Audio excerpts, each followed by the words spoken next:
Syukur kepada Allah Subhanahu wa Ta'ala karena pada malam ini kita dipilih oleh Allah untuk menjalankan ibadah yang pahalanya sangat luar biasa, yaitu mengkaji ilmu agama.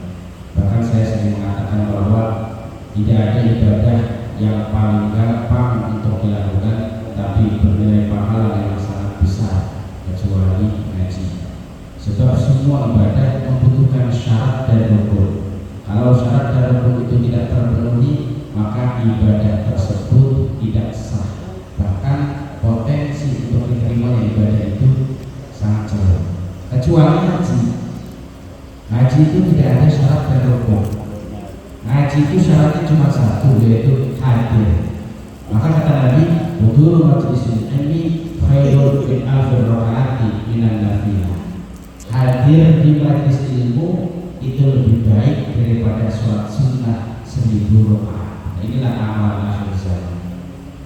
Dan alhamdulillah kita lagi orangnya yang dipilih untuk bersama-sama mencari ridhonya Allah melalui ngaji. Melanjutkan kajian minggu kemarin, sekarang kita akan membahas tentang bernikah.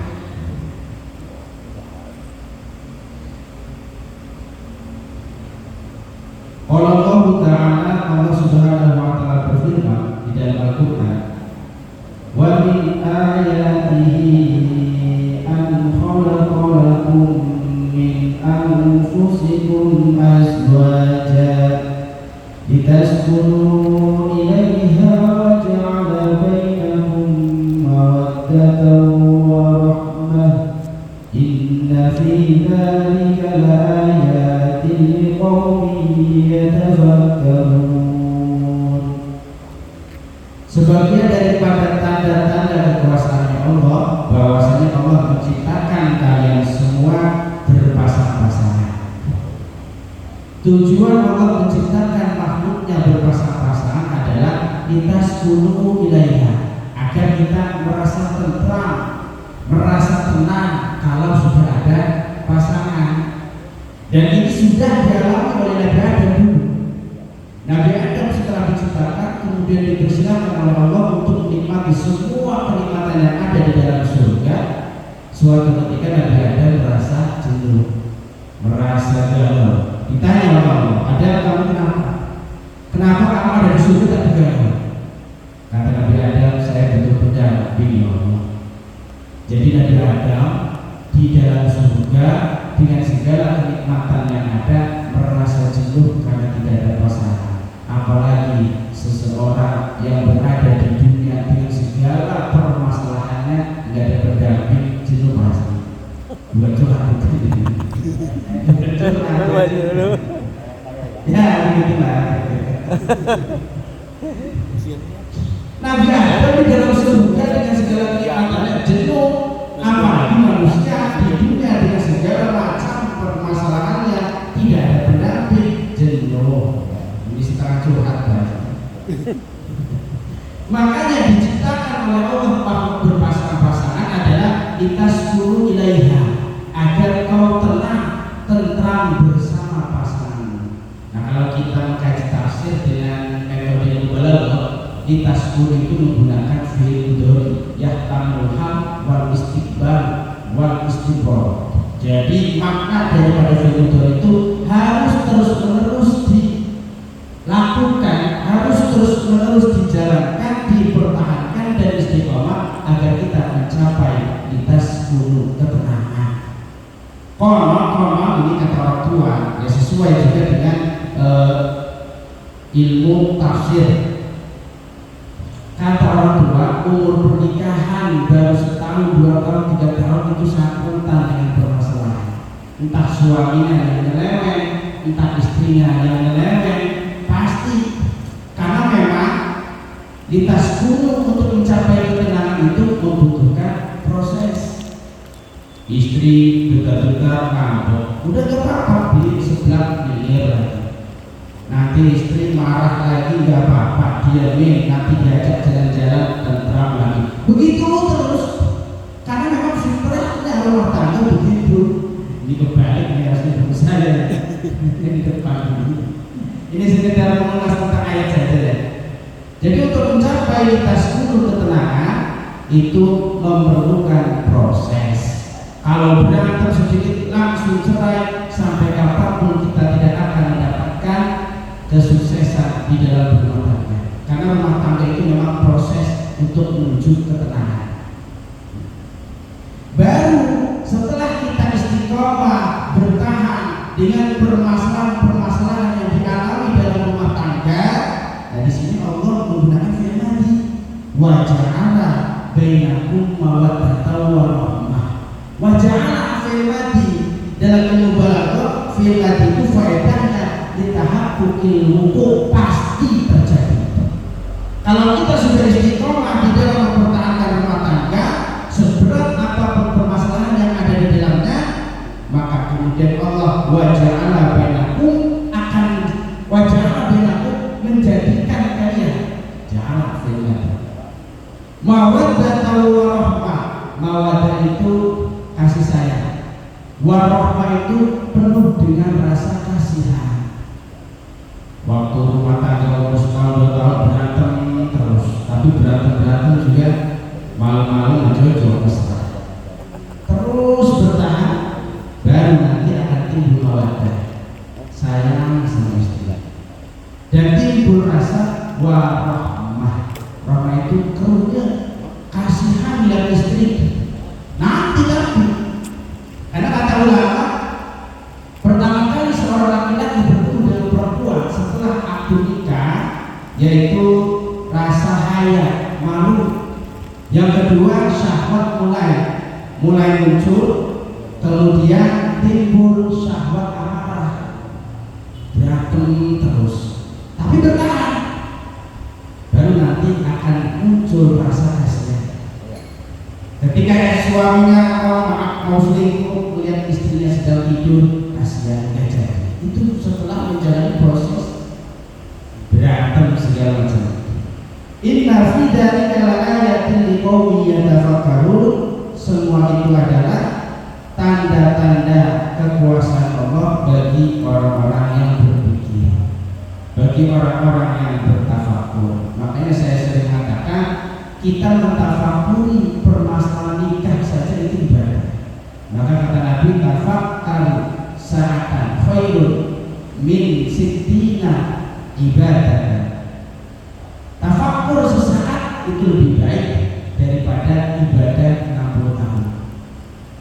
Kita nikah 30 tahun, tapi pernikahan itu tidak menjadikan kita tafakur sehingga mensyukuri nikmat Allah. Wa qala Rasulullah sallallahu alaihi wasallam, Rasul bersabda, ya ma'syar syabab man istata'a minkumul ba'ah falyatazawwaj. Wahai golongan pemuda, syabab itu pemuda. Menurut ulama, sebagian ulama syabab itu umur 25 tahun. Menurut sebagian ulama lagi, sesudah balik itu syabab. Jadi orang yang sudah balik atau orang yang sudah berumur 25 tahun, di sini manistata'a minkumul ba'ah, apabila kalian mampu untuk kawin atau nikah, falyatazawwaj, maka hendaknya menikah. Haji hendaknya menikah. Fa'innahu aghaddu lil basar, karena menikah itu lebih bisa menjaga pandangan. Wa ahsanu lil farji, dan lebih bisa menjaga farji. Rawahu Syaikhan, diriwayatkan oleh Imam Bukhari dan Imam Muslim. Nah, maka kata ulama, biasanya seseorang itu mencapai ketenangan dalam rumah tangga itu setelah umur 40 tahun. Makanya di Al-Quran juga falamma balagha ashuddahu tsumma atainahu ilma wa hikmah. Itu menurut masyhur umur 40 tahun. Sehingga kata ulama, sebelum seseorang umur 40 tahun, tirakat yang dia lakukan itu kembali kepada dirinya sendiri. Saya kasih contoh, ada orang rajin ibadah, rajin berdoa, rajin bekerja agar hidupnya sukses. Maka kesuksesan itu akan kembali kepada dirinya sendiri. itu kalau sebelum umur 40 tahun. Kalau sudah umur 40 tahun sampai umur 50 tahun itu fokusnya sudah bukan ke pribadinya sendiri, tapi fokusnya sudah ke anak. Bagaimana agar pendidikan anak ini lancar, sukses, agamanya bagus, pendidikannya bagus, rezekinya bagus, sudah fokusnya ke anak kalau sudah umur 40 tahun. Sehingga kalau ada orang umur 40 tahun tirakat, misalkan berdoa, wirid yang hebat, kerja yang baik, maka akan kembali bukan kepada dirinya sendiri, tetapi kepada anak.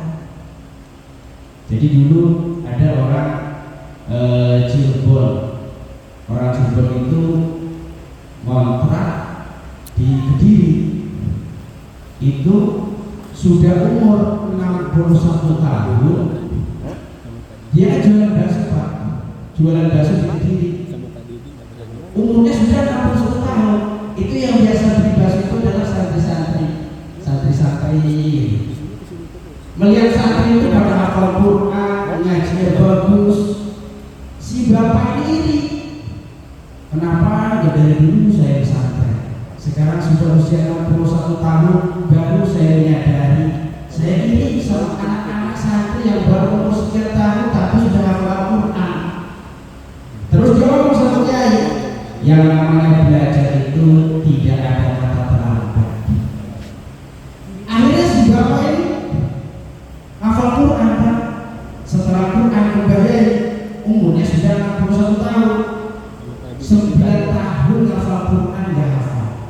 Ya Allah, 61 tahun udah 9 tahun hafal Quran gak hafal, tapi perjuangannya luar biasa.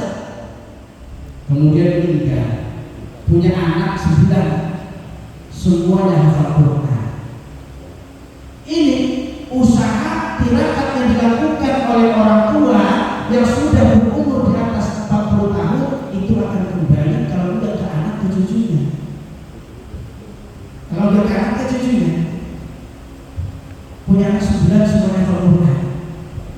Nah kemudian guru saya menerangkan, baik Bu, tidak ada kata terlambat untuk belajar itu, maksudnya begitu. Sekalipun orang itu tidak hafal Al-Quran, tapi anak cucunya hafal Al-Quran.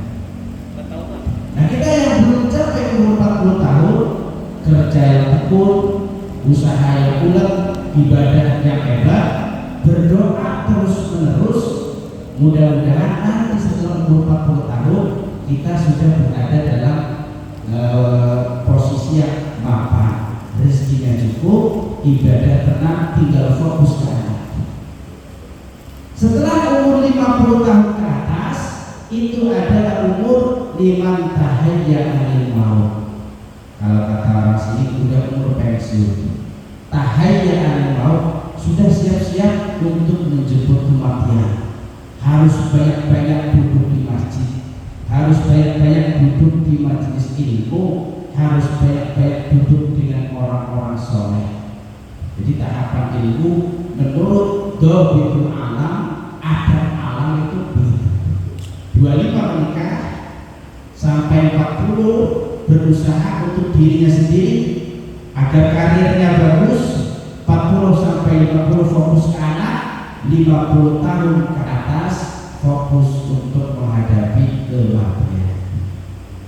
Itulah proses umur yang di tafsir atau ditakwil oleh ulama-ulama ahli fikih, ulama-ulama yang nasyaf.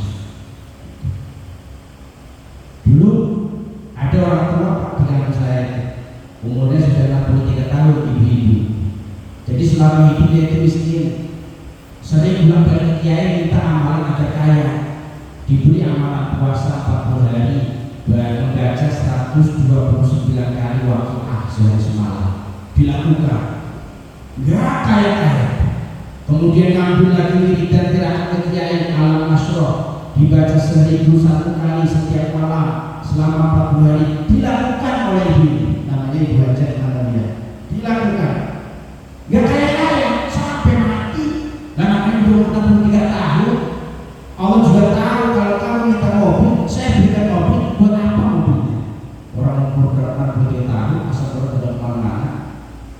meninggal punya anak 5, ini anaknya 5-5-nya jadi orang terkaya semuanya. Itu tilakkan orang tua yang sudah di atas 40 tahun.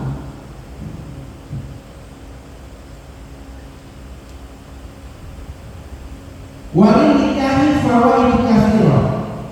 Menikah itu mempunyai faedah yang sangat banyak, dan perlu diketahui bahwasanya hukum menikah itu bukan sunnah, hukum asalnya. Al-aslu fin nikah al-mubah. Hukum menikah itu mubah, menang, nikah dan masalah. Yang menjadikan sunnah itu tergantung situasi dan kondisi. Makanya ada ulama di Nganjuk, di Nganjuk, namanya Bagja, umurnya sekitar 99 tahun ketika wafat. Beliau sudah menikah sampai mati. Ada lagi Imam Nawawi yang mempunyai Hijib Nawawi, yaitu penulis kitab Adkan Nawawi. Beliau itu sudah menikah sampai mati. Ketika ditanya, ya Syekh, limada la tatazawwaj? Syekh, kenapa kau tidak menikah? Jawab Imam Nawawi, di annal ilma yang bifah dari mar'ah. Sebab ilmu itu akan mati dengan kedua pahanya perempuan. Makanya nikah. Tapi saya juga penganut Nawawi bukan. Kemudian Imam Suyuti itu nikahnya umur muda. Imam Suyuti ditanya, ya Syekh, limadha tatazawwaj? Kenapa kau nikah? Li anna ilma yuhdil li anna fahdalil mar'ah yuhdil ilma. Sebab kedua paham perempuan itu mampu menghidupkan ilmu, kata Imam Suyuti. Berarti permasalahannya ada di situasi dan kondisi yang mereka alami. Kalau Imam Nawawi fokusnya ke ilmu dan menganggap bahwa wanita itu mengganggu fokusnya ke ilmu, sedangkan Imam Suyuti semangat mencari ilmu karena ada dukungan daripada sang istri. Kalau saya kayak dari orang-orang.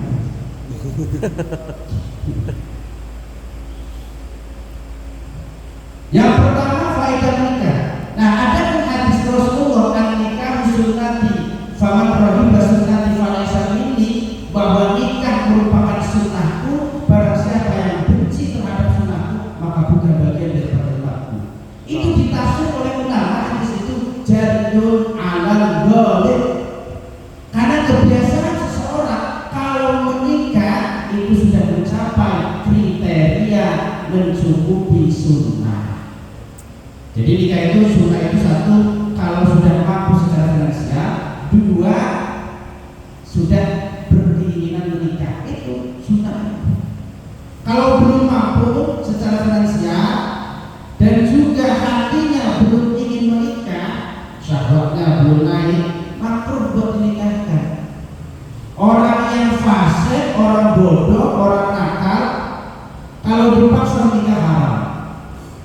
Preman, suka mabok, suka judi, gak beribadah, pekerjaan gak punya, uang gak punya, dipaksa nikah oleh orang tuanya, ini haram. Kenapa? Ngacak-ngacak keturunan orang lain dulu. Biarkan dia diberikan pendidikan dulu atau taubat baru kita nikahkan. Ada juga nikah itu wajib, finansial ada, syahwatnya menggelora, tapi dia tidak mau menikah. Kenapa? Perempuan banyak yang mau sama saya.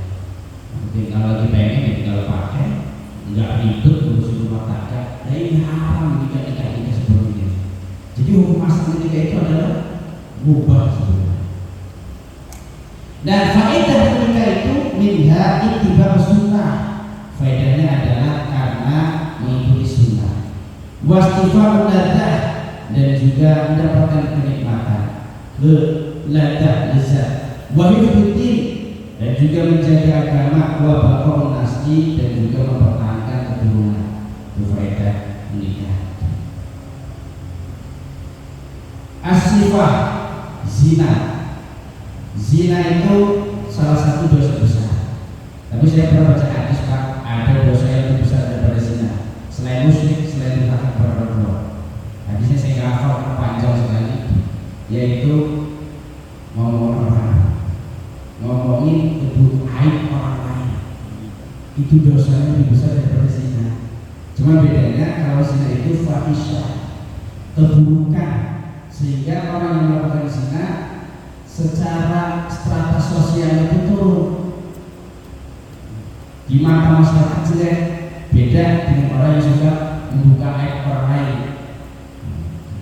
Itu dosanya lebih gede, lebih besar daripada aib ya, membuka aib orang lain itu lebih besar daripada zina.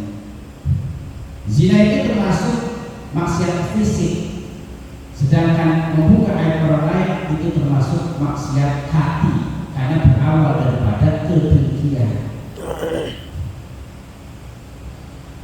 Qala Allah Ta'ala, Allah berfirman, wa la taqrabuz zina innahu kana fahishatan wa sa'a sabila. Jangan mendekatkan diri kepada zina. Al-Isra. Sehingga fayahrumu 'ala rajul walau harimat ta'ammudun nadhari syai'in min badani ajnabiyatin balaghat hatta tushtaha fihi. Haram bagi laki-laki maupun perempuan nadhru. Nadhru itu bukan melihat Pak, memandang lawan jenis kita. Kalau melihat seperti lagi beli, lagi transaksi itu gak masalah. Ini memandang. Laki-laki memandang aurat perempuan. Memandang itu kan berarti lama, menghayati. Pun sebaliknya ini haram, karena ini termasuk daripada mendekatkan pada zina. Sehingga ulama sampai sejauh itu membahas tentang hukum bersamaan dengan lawan jenis. Dalam madhab selain madhab Imam Abu Hanifah, bersentuhan dengan yang bukan mahram itu haram. Tapi dalam madhab Imam Abu Hanifah, kalau salah satunya sudah sepuh, sudah tua, yang kemungkinan syahwatnya kepada dia itu tidak ada, itu tidak haram, walaupun tetap batal wudu.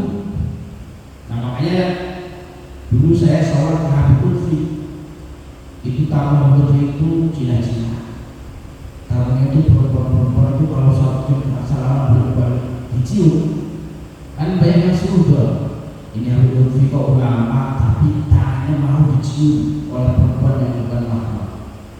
Nah ini kita harus nurut. Kalau beliau ketika itu saking banyaknya tamu, udah enak untuk menolak dicium tangannya, beliau dalam hal itu taklid ke Imam Hanafi yang tidak haram. Kalau salah satunya tua, laki-lakinya sudah tua, perempuannya masih perawan, cium tangan tidak masalah dalam Imam Hanafi.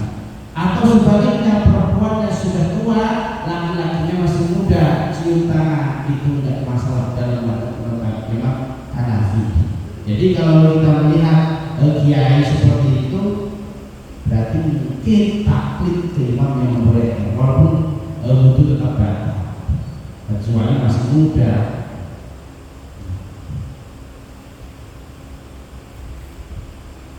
Wa kullu ma haruma nadharu haruma mas'u. Setiap yang haram dipandang maka dipegang pun haram. Sampai-sampai ulama juga membahas masalah memandang kemaluan sendiri. Hukumnya makruh. Kalau melihat tidak. Yang makruh itu memandang. Barang ideal dipandangi, cilik amat. Itu yang makruh. Sampai-sampai membahas masalah hukum memandang kemaluan istri. Ini agak kesini ke masalah lihat karena jadi sudah babnya. Hukumnya makruh. Memandang kemaluan istri hukumnya makruh. Kenapa? Karena itu mewariskan mata rabun. Walaupun hadisnya kemudian belakangan ini dianggap membentuk. Selain memandang seperti emas, memegang dan sebagainya itu halal. Seperti Al-Quran, isyaratun harsunakum faktu harsakum anna syi'tum wa qaddimu anfusikum. Istrimu adalah ladang kamu, silahkan mau diapapun saja, tidak masalah. Di dalam pernikahan ada syarat nikah yang namanya wali. Nah, ini yang akan dibahas pertama. Syurutul wali, syarat menjadi wali dalam menikahkan anak. Syurutul fil wali thamaniyat umur. Syaratnya cuma ada 8. Al-Islamu yang pertama Islam. Jadi orang non-muslim tidak boleh menjadi wali anaknya yang muslim. Yang kedua, wal aqlu, berakal, jelas orang yang bilang tidak bisa jadi wali. Wal bulugu, balik, orang yang belum balik tidak bisa menjadi wali. Wal bukuratu, laki-laki, perempuan tidak boleh jadi wali. Wal huriyatu, merdeka, bukan budak. Wal adalatu, mempunyai sifat adil. Artinya sifat adil itu tidak fasik, orang yang tidak fasik. Kalau tidak ada wali nasab, maka pindah ke wali hakim. Kalau untuk ke wali hakim kita tidak mempunyai biaya, maka boleh kita memakai wali muhakam. Wali muhakam itu seorang kiai atau seorang panutan, seorang tokoh yang bisa kita jadikan wali. Nah itu syaratnya harus adil. Adil itu artinya tidak fasik. Orang yang menjadi kehormatannya ahli ibadah, itu syaratnya adalah adalah. Jangan orang fasik, sekali begitu kiai kalau fasik tidak boleh menjadi wali muhakam. Jadi ada wali nasab, ada wali hakim, ada wali muhakam. Muhakam itu wali yang diangkat oleh si perempuan, ini. Wali ikhtiar, keinginan sendiri, tidak dipaksa si wali ini. Wa ada ihramin, dan tidak dalam keadaan ihram dalam haji. Wal kufru wal junun wasibah wal urusan warik wal fisku kullu minha jabna wilayah nikah. Kafir, gila, anak kecil, perempuan, budak, orang fasik, semua itu dilarang menjadi wali nikah. Sehingga wayat kuluha liwaliin ab'an. Kalau wali utama tidak bisa, tidak layak untuk menjadi wali, maka pindah ke wali ab'an. Wali ab'an itu siapa? Ini kita akan sebutnya. Al-wali, wali itu yang pertama abu, bapak, ayah. Fa'abuhu, kemudian kakek. Sumal akrobu fa'akrob, kemudian orang yang paling dekat dan yang paling dekat. Bapak gak ada, kakek gak ada, buyut gak ada, jangga apalagi. Berarti kalau ke atas sudah tidak ada, maka pindah ke arah samping. Min isobatil asabiyah ala tartibi fil irsi sumal muqik, kemudian ke samping itu seperti kakak dan seterusnya. Fasobatuhu summa qadil awaidu, kalau tidak ada baru lari ke qadil, hakim ada tapi biayanya mahal, harus sekian prosedurnya dulu ribet. Auna ibu, pengganti hakim, atau summa muhakamul adlun mustahidan kana amna, baru terakhir wali muhakam. Nah cuma begini, di Cirebus itu dulu terkenal ada Kiai Banaji namanya. Beliau itu suka menikahkan orang-orang yang kawin lari, sampai akhirnya terjadi kontroversi. Maksudnya begini, orang yang datang ke beliau itu kadang tidak jujur. Walinya anak, dia ada saya punya orang tua sama sekali, dia punya saudara sebatang kara, ternyata ada tapi tidak bisa jujuri. Ini kan tanggung jawab siapa dosanya? Jadi jangan buru-buru untuk menikahkan seseorang yang tidak ada walinya. Kita harus teliti dulu benar atau tidak. Jangan-jangan dia bohong. Cuma kata Kiai Banaji terserah. Fikih itu kan melihat doanya saja. Karena dia ngaku tidak ada wali, dosa-dosa dia. Kata Kiai Banaji. Cuma kita kasihan terhadap orang yang menikah ini. Jangan dia bohong kemudian langsung saja kita nikahkan. Wajib tahqiq aidon mawjudi qadil ikan muhakkamu mujtahidan akan al-qadi la yusawiju ila bima. Boleh kita mengangkat seseorang menjadi hakim. Pak Kiai, saya akan jadi wali muhakkam, tolong nikahkan saya, itu boleh. Sekalipun masih ada hakim di KUA, sekalipun itu boleh dengan syarat si orang ini adalah mujtahid. Mujtahid sekarang tidak ada. Ini yang kedua, Pak. akan al-qadi la yusawijunya bimal. Untuk datang ke hakim membutuhkan mal, membutuhkan biaya. Nah itu boleh lari. Kalau dalam istilah di sini namanya nikah kampung, nikah kiai, bukan nikah siri, bukan. Nah ini wajah jusul mar'ati tawliyatuha wahdaha safar al-hadar adlan fi tasdijiha bisyarti faqtil wali al-khas wal-am wa faqti mayyas lahu litahkim. Ini termasuk kaul Imam Daud yang tidak boleh dipakai kecuali dalam keadaan tertentu. Menikah tanpa wali, menikah tanpa saksi sah. Ini pendapat Imam Daud tidak boleh dipakai karena doif sangat doif kecuali dalam keadaan tertentu. Contoh, ada dua orang laki-laki dan perempuan tersesat di hutan Amazon, nggak bisa pulang, nggak ada sinyal, nggak ada apa-apa. Daripada zina, ijab kabul berdua. Aku mencintaimu, aku ingin menikahimu karena Allah. Ya saya terima. Jadi tanpa saksi tanpa wali. Daripada zina, jadi cuma ijab kabul berdua. Kemudian mas kawinnya apa yang dia punya, baju yang dia pakai bisa diteruskan. Tapi ini kalau Imam Daud ada lagi Imam Daud yang tidak boleh dipakai.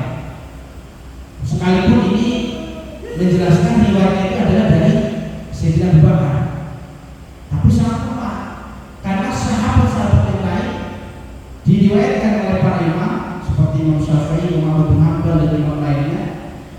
Talak 3 itu kalau ingin balik lagi ya harus ada muhalil, harus ada yang mengenal. Tapi Imam Daud kata beliau itu pendapat dari Sayyidina Abu Bakar, katanya itu boleh cerai talak 3 kemudian balikan lagi tanpa harus menikah dengan laki-laki lain, katanya boleh.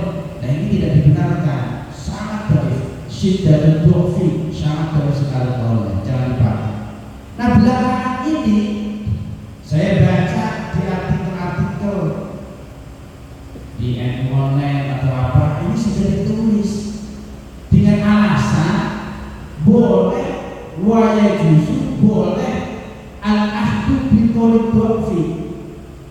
Itu yang kita nyadar, boleh memakai qaul doif.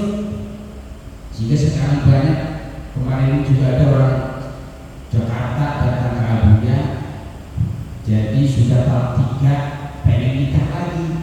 Kata Abuja sudah ditahlil belum? Sudah ada muhalil belum? Ini mantan istri kamu sudah menikah belum dengan laki-laki lain? Belum ya. Saya nggak tahu kalau istri saya nikah lagi dengan laki-laki lain. Ya nggak boleh. Kata ini boleh dulu, ada keterangannya. Ini sudah mulai banyak dipakai sekarang. Padahal itu yang sangat doif, tidak bisa dipakai kecuali dalam keadaan tertentu. Nah, sekarang sudah berbeda sekali. Bahkan banyak juga ustaz yang menerapkan ternyata katanya boleh nikah lagi dengan istri yang sudah kita talak 3 tanpa muhalil. Itu banyak gitu. Di artikel-artikel juga banyak. Dikira baru dia 2 yang tahu keterangan itu, dari dulu lama sudah tahu, cuma karena statusnya sangat doif itu tidak boleh dipakai. Nah disinilah seorang alim itu harus bijak di dalam menyikapi banyaknya perbedaan pendapat. Tidak semua ilmu dalam fikih itu harus kita sampaikan. Dan saya kasih contoh, misalkan ada salah satu riwayat bahwa berkurban itu cukup dengan air jagung, kemudian air jagung dimakan sendiri, tidak disedekahkan. Karena pokok dalam berkorban itu adalah iroqatul, mengalirkan darah. Itu pokok daripada berkorban, tidak berbicara masalah sedekah. Yang penting iroqatul itu salah satu riwayat. Tapi sangat doif karena belakangan dengan banyak sekali pendapat-pendapat ulama yang sahih. Jadi jangan seorang alim sekalipun tahu itu jangan diterangkan kepada masyarakat awam, kecuali untuk sekedar menerangkan tentang mana yang boleh dipakai ataupun mana yang tidak.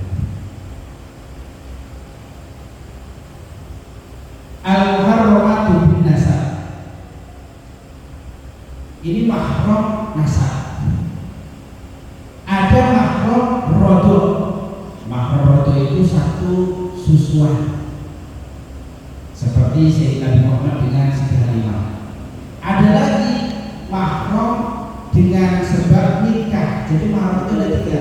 Ada mahram bin nasab, ada mahram bil rodo, ada mahram bil musohara. Nah, kita bahas mahram bil rodo dulu yang jarang dibahas. Mahram bil rodo itu syaratnya dua. Satu, umur anak ini belum mencapai 2 tahun. Belum mencapai 2 tahun dan disusui sebanyak 5 kali ke atas. Baru status anak yang disusui ini menjadi anaknya. Dan saudara-saudara orang yang menyusui itu juga saudaranya anak yang disusui. Dulu ada yang nanya ke saya, Ustaz, kalau saya menikah dengan saudara satu susuan boleh enggak? Ya boleh. Saya itu sudah cinta banget katanya sama cowok yang saya susui ini. Kan saya heran, lah kalau kamu suka sama anak kecil, bukan kecil Ustaz, umurnya sudah 27 tahun. Dan 27 tahun lah, bingung bisa minum air susu kamu? Biasa Ustaz, jangan sekarang. Soalnya saya pernah telepon ke Mama Dede, katanya haram, nggak boleh. Ya boleh, tetap boleh. Sebab syarat menjadi anak susu itu kalau yang disusui belum sampai 2 tahun. Nah 27 tahun bukan susu itu Pak. Jadi umurnya udah di atas 2 tahun. Dan juga syarat menyusuinya harus sampai 2 kali. Contoh, ada tetangga nangis, ibunya nggak ada, kemudian disusui oleh tetangganya 1 sekali. Itu belum menasab, belum jadi anak satu susuan. Kemudian besoknya lagi nangis lagi, disusui lagi 2 kali. Jadi walaupun menyusuinya misalkan selama 4 jam atau 5 jam, itu dihitungnya sekali. Kemudian nanti nangis lagi terus sampai sudah mencapai 5 kali, ini baru jadi anak pesusu, jadi anak susu. Itu pun kalau umurnya di bawah 2 tahun. Kalau sudah 27 tahun beda. Jadi boleh nikah dulu. Dan semua saudaranya menjadi mahram, haram menikah dan haram dinikahkan. Walau tadu'atifun duna halaini min mar'atin hayyatin balighatin sinar haidi khamsa radha'atin mutafarriqatan yakinan sabata radha'ul muharram lin nikah. Lain ada perang. Barang siapa anak kecil di bawah 2 tahun menyusu kepada perempuan yang sudah balik, menyusunya khamsa radha'atin selama 5 kali susuan mutafarriqatan dan berpisah-pisah. Sekali udah, besoknya susui lagi, besoknya susui lagi secara berpisah selama 5 kali. Nah, sabata radha'ul muharram lin nikah. Maka dengan sebab menyusui itu menetapkan seseorang itu haram untuk dinikah. Ada lagi mahram dengan sebab musyahara. Musyahara itu mertua. Sekarang viral ya, mengaku selingkuh dengan mertua. Kemudian karena menyesal mertuanya mau dinikahi. Gak boleh, haram. Karena bertanggung jawab, haram. Sebab begini Bapak, kalau orang sudah menikah dengan anaknya, sekalipun belum diduhul, belum jima, belum berhubungan biologis, cerai, haram untuk menikahi mertuanya. Sekalipun belum diduhul ini anaknya. Jadi setelah menikah dengan anaknya, belum bulan madu lihat, ternyata mertuanya cakep, mertuanya suka, dicerai, anaknya nikah dengan mertuanya, haram. Sebab mertua sekali akan nikah itu selama-lamanya tidak ada bekas. Jangan ngomong itu beras mertua saya itu 9 tahun yang lalu. Karena mertua itu sepakat dengan orang tua. Sebaliknya, kalau orang menikah dengan ibunya, kalau belum ditulis